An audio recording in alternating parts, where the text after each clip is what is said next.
తెస్సలోనికలకు రాసిన 2వ పత్రిక 2వ అధ్యాయము 13వ వచనాన్ని చదువుతున్నాను.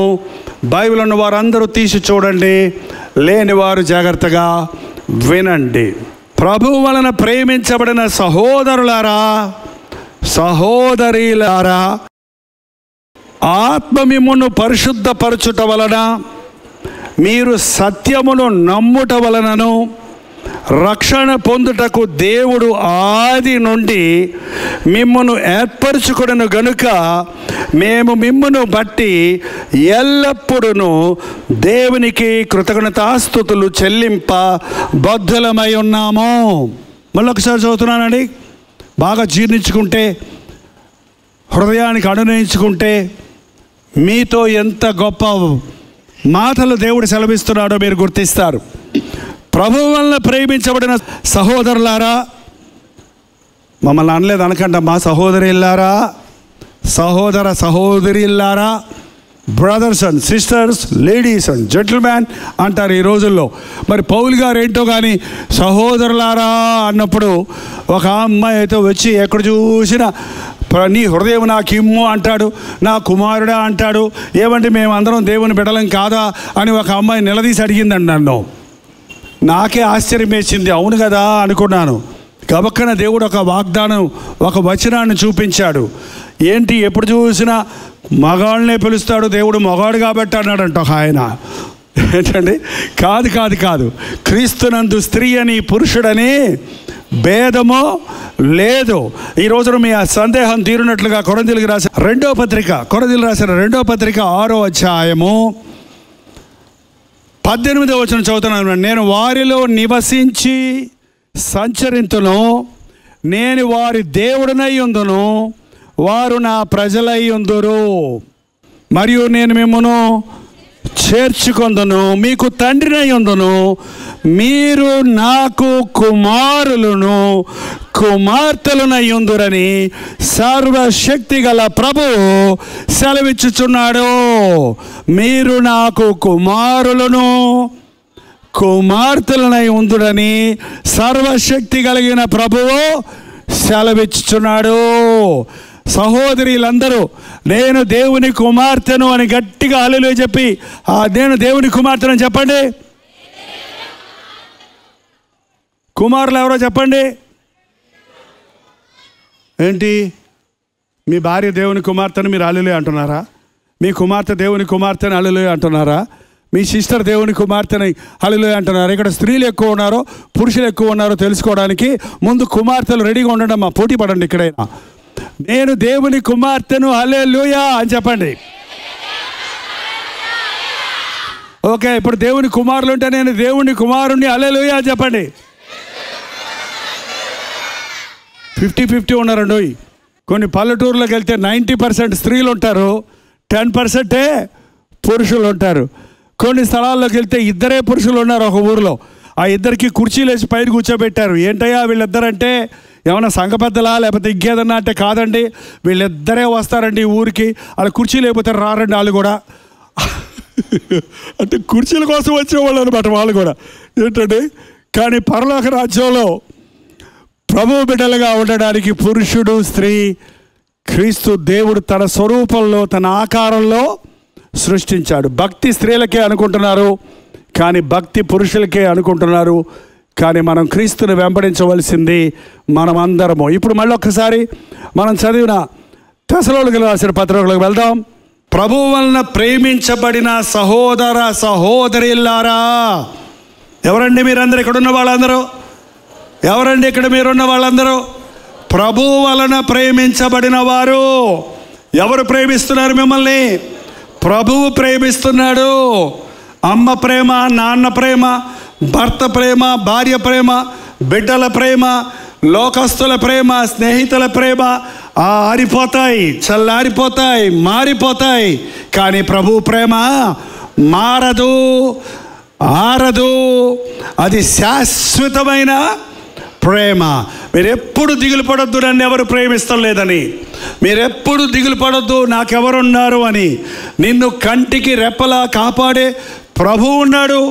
నీ కోసం తన ప్రాణాన్ని అర్పించిన యేసు ప్రభువు ఉన్నాడు. ప్రభు వలన ప్రేమించబడిన వారలారా, ఆత్మ మిమ్మును పరిశుద్ధపరచట వలనను మీరు సత్యమును నమ్ముట వలనను రక్షణ పొందుటకు దేవుడు ఆది నుండి మిమ్మలను ఏర్పరచుకొనెను. మిమ్మలను ప్రేమించి ఊరుకోలేదు, ప్రేమించి ఏర్పరచుకున్నారు. నేను ఎప్పుడు ఒకటే నమ్ముతానంటే, మీరు ఇంత పెద్ద పాస్టర్ గారు కదా, ఇంత తక్కువ జనం వస్తారేంటి అనే స్టాంప్ పడింది నాకు. మనుషుల్ని ఎక్కువ రప్పించుకోవడానికి ఊరంతా వాల్ పోస్టర్లు వేసేసి జైపాల్ గారు విజయవాడ వస్తున్నారు, ఓహో డుముడుముడుముడుముడుముడు, ఆయన రాకతో మనమందరం ధన్యులమవుతున్నాం. ఏం ధన్యులమవుతాడు? ఏ మనుషుడు వస్తే ఏం ధన్యత వచ్చారు ఏంటంటే అక్కర్లేదు. ఎవరిని దేవుడు ప్రేరేపిస్తాడో, ఎవరిని దేవుడు ప్రేమించాడో, ఎవరిని దేవుడు ఏర్పరచుకున్నాడో, ఎవరిని దేవుడు ఆకర్షించాడో వాళ్ళే ఉంటారండి. నేను ఎక్కడికి వెళ్ళినా కూడా ఈ గెట్ టుగెదర్లో మేలు పొందిన వాళ్ళందరూ కూడా లేరు, సోషల్ మీడియాలో వాక్యం వింటున్న వాళ్ళందరూ లేరు. కానీ ఇక్కడ ఎవరున్నారు?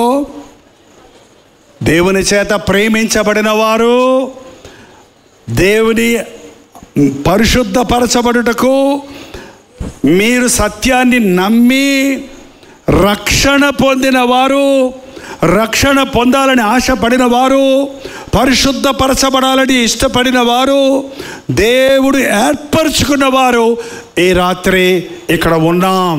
నమ్ముతున్నారా? నమ్మితే హల్లెలూయా చెప్పండి. దేవుడి చేత నేను ప్రేమించబడ్డాను, దేవుడిచ్చిన రక్షణను పొందాను, దేవుడు నన్ను ఏర్పరచుకున్నాడు. దేవుడు ఏర్పరచుకున్న వారు వారి జీవితంలో ఎప్పుడు దివాళా తీరు, ఎప్పుడు నష్టపోరు, ఎప్పుడు వదిలిపెట్టబడరు. దేవుడు ఎందుకో కొందరిని ఏర్పరచుకున్నారు. ఒక ఇంటర్వ్యూకి వెళ్తే కొంతమందినే సెలెక్ట్ చేసుకుంటారు. మొన్న ఎవరో చెప్పాడు, 3 పోస్టులకి 3000 మంది వెళ్ళామండి అని. పోస్టులన్నీ ఎంతమంది ఉన్నారు? 3000 మందిని ఇంటర్వ్యూ చేసి 3 ఎన్నుకున్నారంట వాళ్ళు. ఏంటండి అంటే సెలెక్ట్ చేసుకున్నారు. ఎందుకంటే ఆ 3000 మందిలో హూ ఈజ్ ద బెస్ట్, ఎవడు బాగా చదువుకున్నాడు, ఎవడు చురుక్కున్నాడు, ఎవడు మంచి ఫిట్గా ఉన్నాడు అని వాళ్ళు దానిని బట్టి ఎన్నుకుంటారు. కానీ ప్రభువు మనల్ని ఎన్నుకుంటున్నప్పుడు మన ఫిట్నెస్ చూస్తాం లేదు. నూనె తీసుకొని వెళ్ళి యెష్షయి ఇంటికి వెళ్ళి అతని కుమారుల్లో ఒకరిని ఇశ్రాయేలులకు రాజుగా అభిషేకించాడు సమూయేలుకు చెప్పినప్పుడు, సమూయేలు నూనె బాటలు తీసుకొని యెష్షయి ఇంటికి వెళ్ళినప్పుడు, నీ కుమారుల్లో ఒకరిని అభిషేకించమన్నాడు, నీ పిలువు నీ కుమారులంటే పెద్ద కుమారుడు వచ్చాడంట. ఆజానుబాహుడు, మిలిటరీలో ఉన్నవాడు. ఆ ఎత్తు చూసి, ఆ కండలు చూసి, ఆ యొక్క ఆ కెపాసిటీ చూసి సమూయేలు అనుకుని ఇతడే రాజ టీవీ కనపడుతుంది అనుకున్నాడట. ఇతడే అనుకుంటే దేవుడు అన్నాడు, కాదు కాదు కాదు కాదు, మనుష్యులు పై రూపమును లక్ష్య పెట్టుదరు కానీ నేను హృదయమును లక్ష్య పెడదు. 2వవాడు, 3వవాడు, 4వవాడు, 5వవాడు, 6వవాడు, 7వవాడు, ఇంతేనా నీ పిల్లలు? ఇంకొకడు ఉన్నాడయ్యా. ఈ గొప్ప గొప్ప పర్సనాలిటీస్ ఉన్నోళ్లే కాదంటే రాజుగా ఉండడానికి. వాడు గొర్రెలు కాసుకున్నాడు ఒకడు ఉన్నాడు, వాడు ఇంకా పశువుడు, పిలిపించో. దావీదు గొర్రెలు కాసుకుంటూ దట్టి కట్టుకొని ఏంటంటే సుకుమారి ఎర్రటోడు, వాయిద్యాలు వాయించేవాడు, మ్యూజిషియన్కి పనికి వస్తాడని రాజుకు పనికిరాడు. కానీ ప్రభు అన్నాడు, ఇతడే నేను కోరుకున్నవాడు. ఎంత గొప్ప ధన్యత అండి. ఎంతోమంది ఉండగా దేవుడు నిన్ను కోరుకున్నాడంటే అది ఎంత గొప్ప భాగ్యం. దేవుడు మనల్ని కోరుకోవడానికి మన బలము, మన జ్ఞానము, మన చదువు, మన గొప్పతనము, మన కులము, మన యొక్క బ్యాక్గ్రౌండ్ ఆయనకి అక్కర్లేదు. దేవుడు నిన్ను కోరుకున్నాడు. ఎందుకో తెలియదు. ఓ పాట పాడుతున్నావు, ఎందుకో నన్ను ఇంతగా ప్రేమించితి దేవా. ఒక్కసారి గుర్తు చేసుకోండి. మీకంటే గొప్పవాళ్ళు, మీకంటే తెలివిగలవాళ్ళు, మీకంటే డబ్బు ఉన్నవాళ్ళు, మీకంటే సామర్థ్యం ఉన్నవాళ్ళు ఎందరో ఉంటుండగా ఈ గొప్ప రక్షణ ప్రభు నీకిచ్చాడు. హల్లెలూయా చెప్పండి. నా కోసం కాదండి, మీ మనసులో హల్లెలూయా హల్లెలూయా హల్లెలూయా. ఇది స్తుతి కూటము.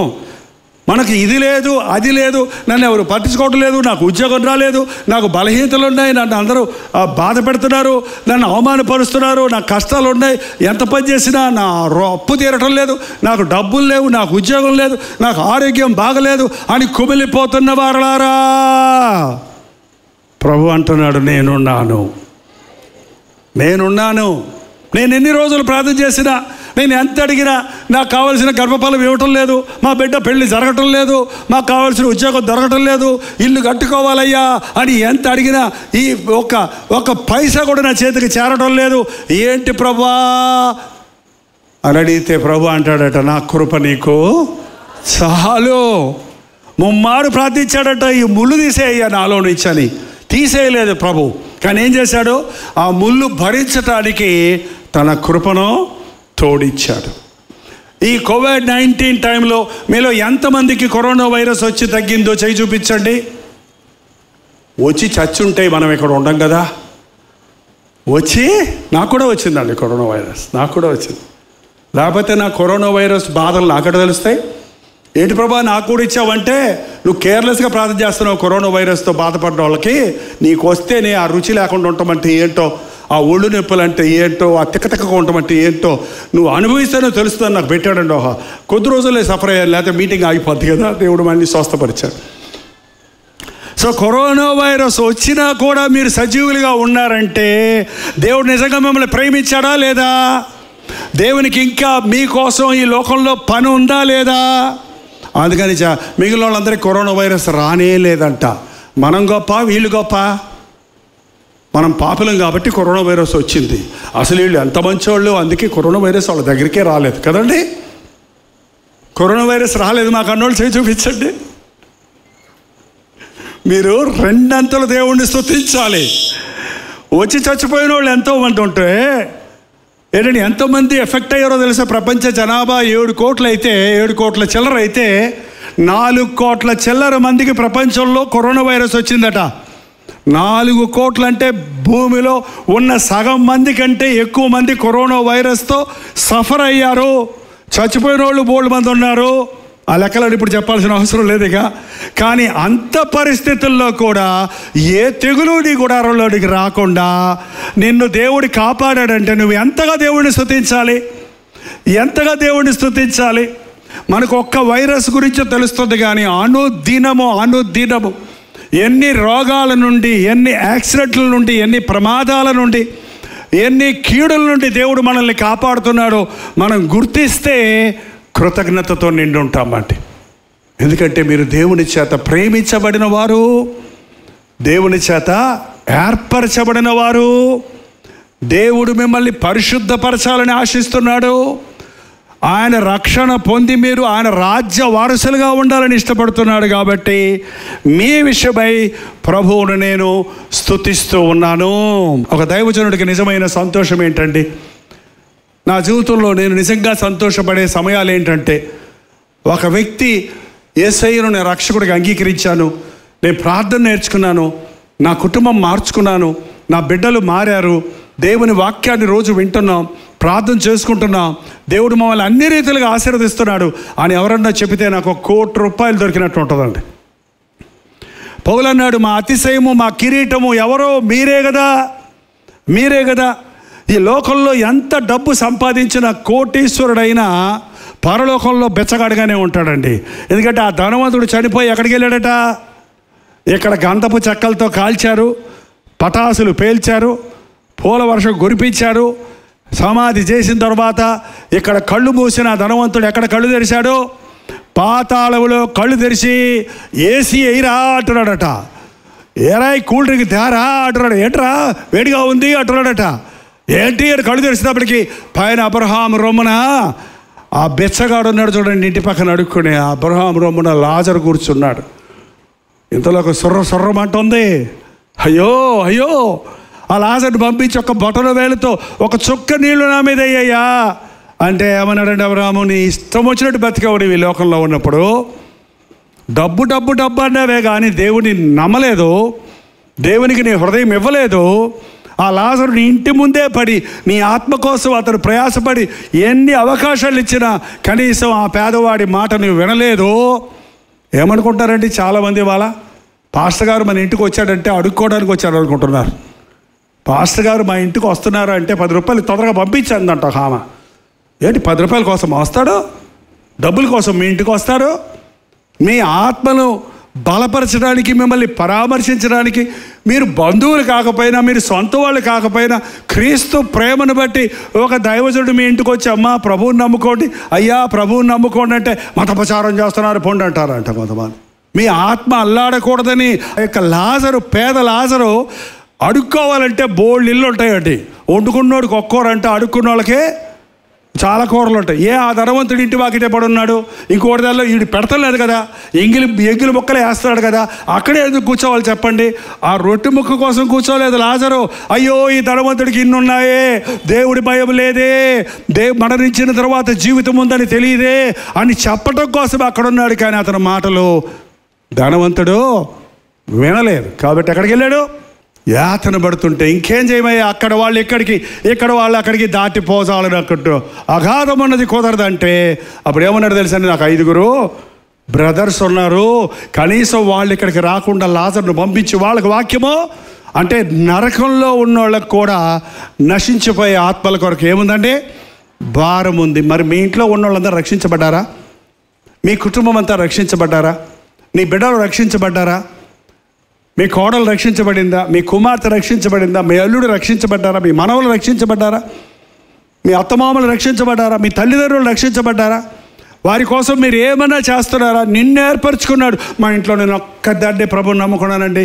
నేను అంటాను, అమ్మ నువ్వు ఒక్కదాన్ని ప్రభువుని నమ్ముకోవటం కాదు, నిన్ను ఒక్కదాన్నే ప్రభువు ఏర్పరచుకున్నాడు నీ ద్వారా నీ ఇంటి వారందరినీ రక్షించటానికి, నిన్ను ఒక సాక్షిగా నిలబెట్టి అనేకులను రక్షణలోనికి నడిపించటానికి. ఇవాళ రక్షించబడిన వారి ధన్యులమండి. ఎన్ని ఉన్నా ప్రభువు లేకపోతే మన జీవితం వ్యర్థం. పౌలు చెప్పిన మాటలు చూద్దాం, చూడండి 14వ వచనం. మీరిలాగు రక్షించబడి మన ప్రభు అయిన యేసుక్రీస్తు యొక్క మహిమను పొందవలనని ఆయన మా సువార్త వలన మిమ్మను పిలిచెను. మీరిలాగు రక్షించబడి మన ప్రభు అయిన యేసుక్రీస్తు యొక్క మహిమను పొందవలనని ఆయన మా సువార్త వలన మిమ్మను పిలిచెను. మిమ్మల్ని పిలిచాడు. అందరినీ పిలవలా, సువార్త వలన ఆకర్షించబడ్డారు, క్రీస్తు వలన ఆకర్షించబడ్డారు. నేను ఆకర్షిస్తేనే కానీ ఎవరు నా యొద్దకు రారు.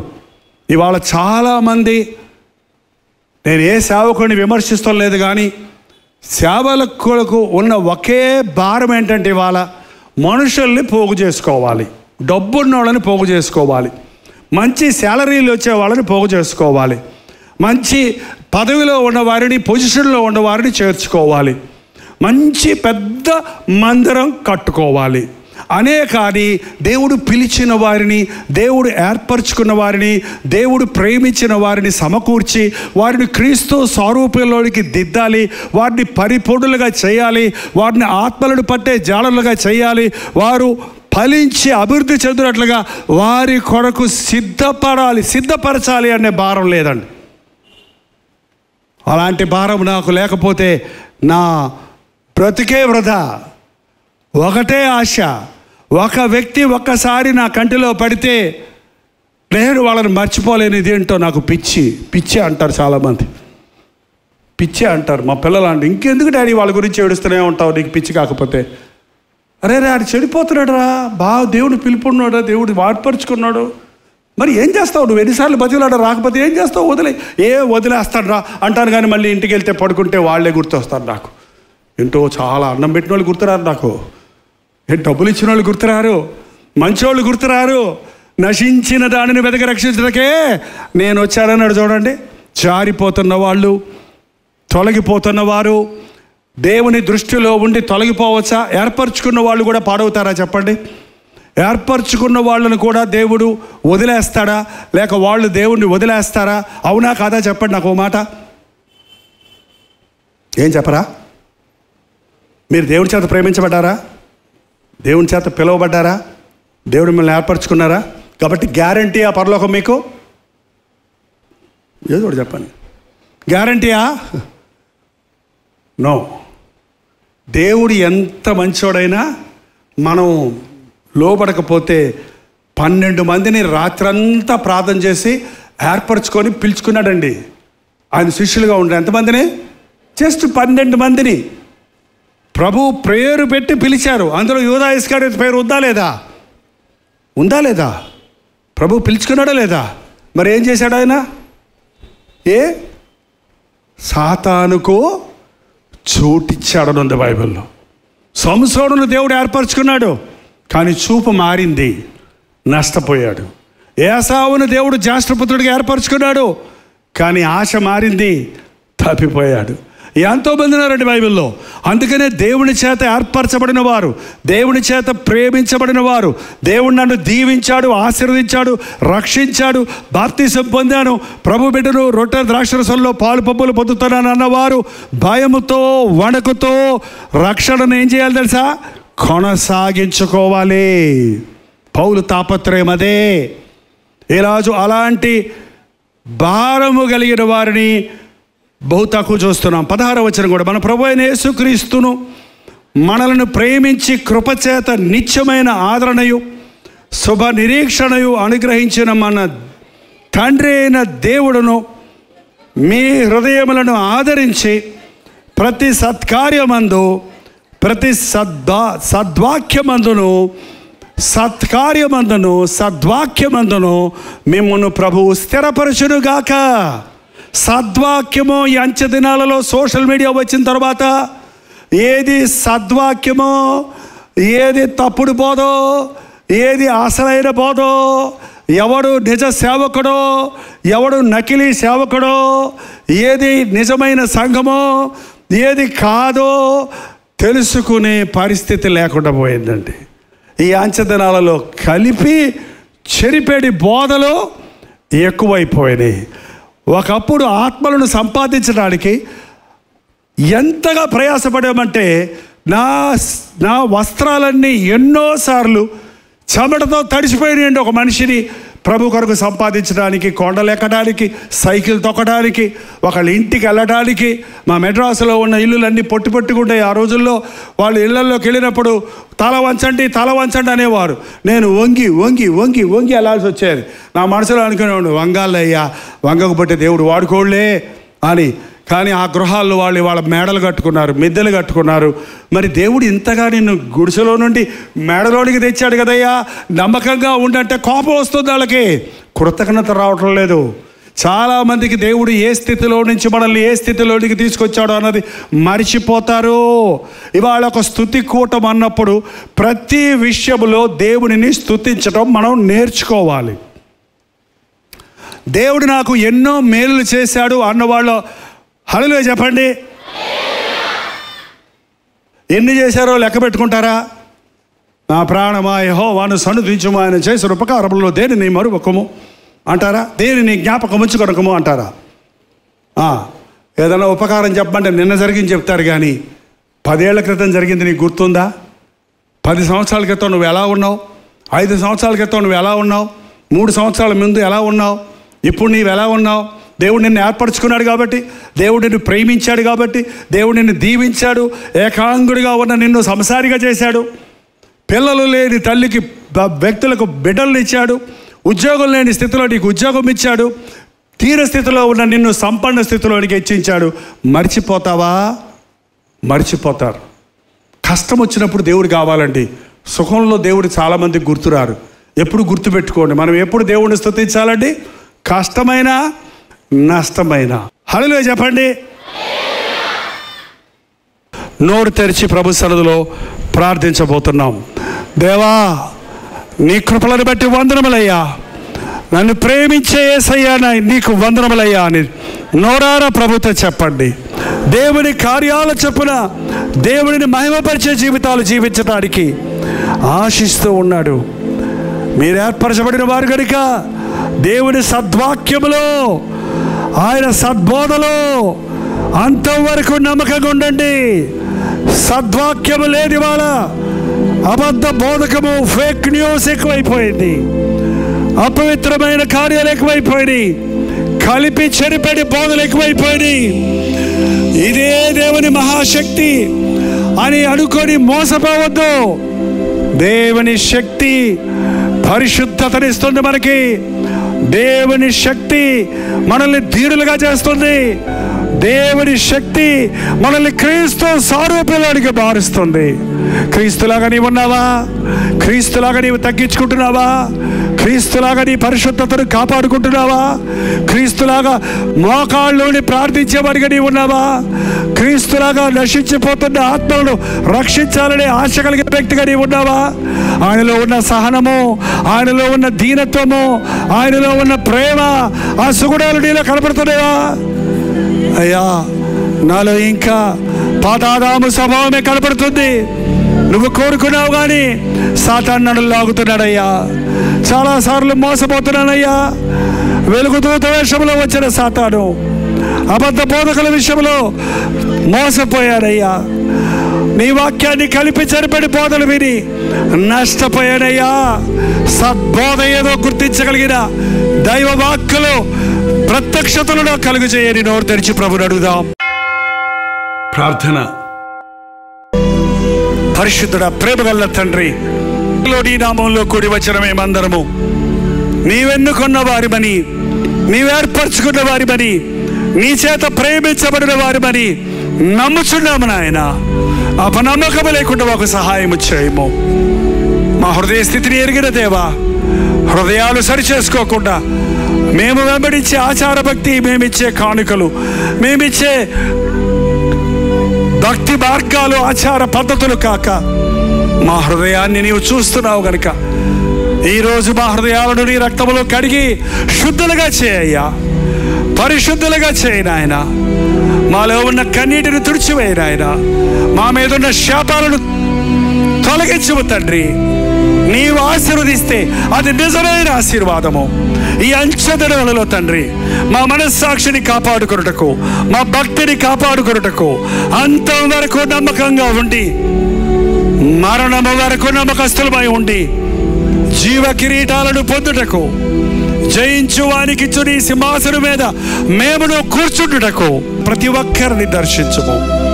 ఆన్లైన్లో వీక్షిస్తున్న వారిని దర్శించము. పరిశుద్ధాత్మ కార్యం మా హృదయాలలో కొనసాగించుమని యేసు క్రీస్తు నామములో అడుగుచున్నాను తండ్రి. ఆమేన్, ఆమేన్, ఆమేన్.